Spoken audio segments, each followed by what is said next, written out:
Olá, bom dia! Estamos na quinta semana, animadas, nutrindo as raízes. E devemos nutrir nossas raízes. E vamos falar hoje de um adubo chamado perdão. Que lindo e maravilhoso isso. E nós vamos ficar com o capítulo de Efésios 4, versículo 32. Sejam bondosos e compassivos uns para com os outros, perdoando-se mutuamente, assim como Deus os perdoou em Cristo. Amém?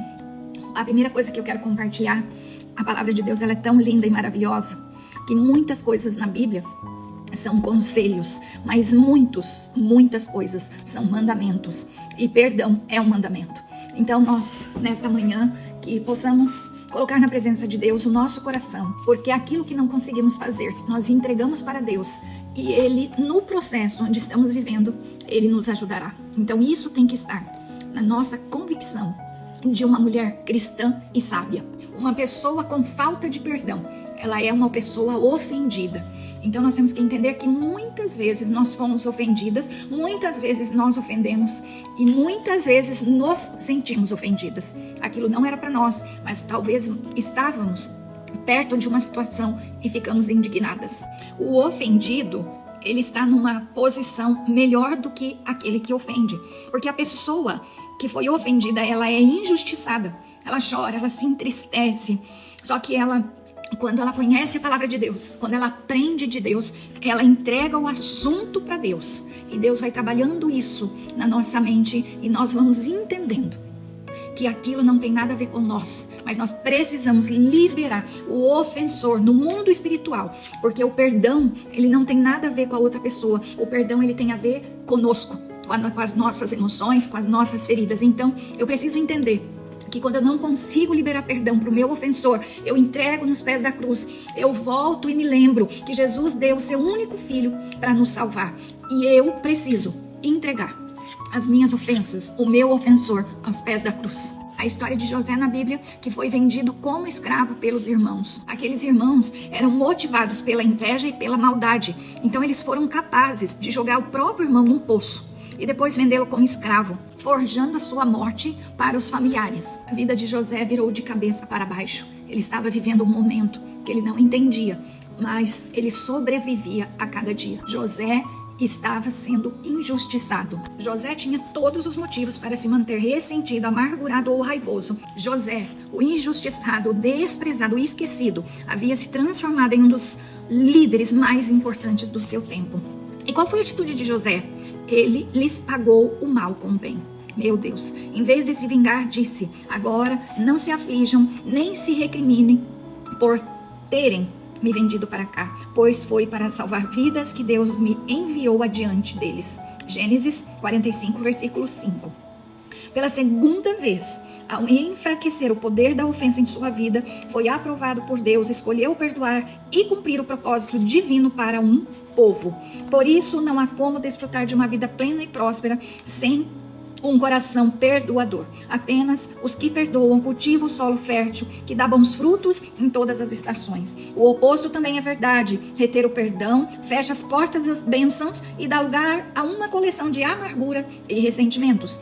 Suponhamos que alguém traia sua confiança no ambiente de trabalho, como dificilmente conseguirá conviver com essa pessoa. Você pede demissão e a bloqueia nas redes sociais. Problema resolvido. Talvez seja o primeiro pensamento, mas na verdade há uma grande probabilidade de uma situação semelhante voltar a acontecer com você, porque quem não passa na prova acaba sendo repetente. Mulher, não existe mágica. A chave para pôr um fim à estagnação gerada pela falta de perdão é aprender a perdoar.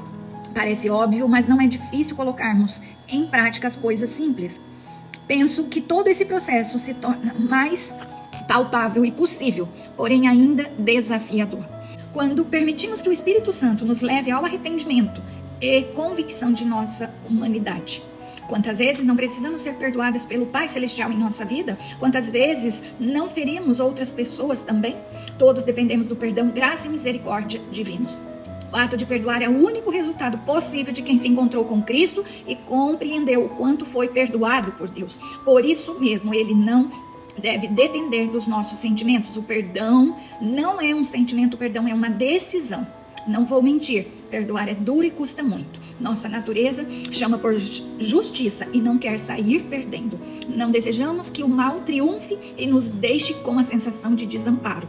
Então a pergunta que fica é: será que somos capazes de permitir que o Senhor nos defenda? Será que podemos perdoar os que nos causaram tanto sofrimento e nos recusar a devolver o mal com o mal? Qual é a nossa reação diante das ofensas que recebemos? Estamos nos aproximando do caráter de Cristo ou temos respondido com atitudes mundanas? Porém, apesar de ser uma decisão, muitas vezes necessitaremos nos engajar em um processo de cura para que o perdão saia apenas do âmbito racional e se dirija para as nossas emoções. Tal qual uma semente, ela precisa ser germinada e cultivada no bom solo do coração. O perdão também carece ser regado, precisa ser investido, tempo e muita ajuda do jardineiro para que a cura seja completa. Não abandone o percurso, nem fuja do processo. Existe vida e liberdade para você. Decida perdoar e veja só o que isso é capaz de fazer em sua vida. Sim, o perdão é um adubo que fortalecerá suas raízes. Deixe o Pai adubá-las hoje. Perdoe. Um processo que precisa da nossa decisão. Amém? Colocamos, Pai, nesta manhã as nossas vidas, as nossas dificuldades. Senhor, sonde o coração de cada uma de nós. Seja mesmo, Deus, o jardineiro que coloca adubo nesse solo.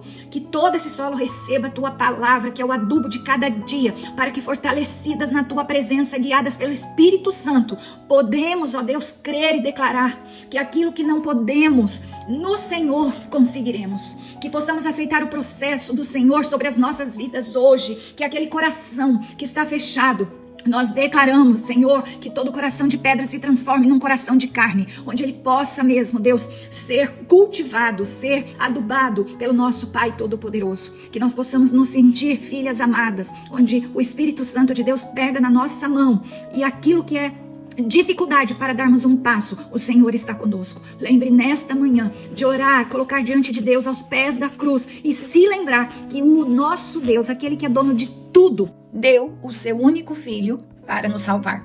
Agradecidos, com um coração grato e cheios de esperança, que possamos entender que o nosso coração, aquele que perdoa, viverá a cada dia, tendo um aprendizado com a palavra de Deus e com o Espírito Santo. Aquele que nos constrange, aquele que nos guia, aquele que nos capacita, aquele que nos dá a graça de Deus para que possamos viver um dia de cada vez. Eu quero abençoar e declarar que cada uma de nós viverá o seu milagre, em nome de Jesus. Amém? Um beijo e um abraço do Espírito Santo.